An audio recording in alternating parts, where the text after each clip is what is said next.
अस्सलाम वालेकुम जी। तमाम जिंदा दिलाने लाहौर चांद रात की तैयारियां रेडी हैं।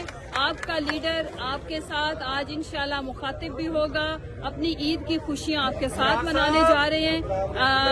अभी तकरीबन माशाल्लाह से पंडाल भर चुका है और अगर आप उस तरफ देखें तो ये जो स्क्रीन है ये खान साहब को, ये स्क्रीन इधर आप खान साहब को जो अंदर जमान पार्क के अंदर हमने ईद सेट लगाया है वहां से खान साहब आपके साथ डायरेक्ट इंटरेक्ट करेंगे।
बेशुमार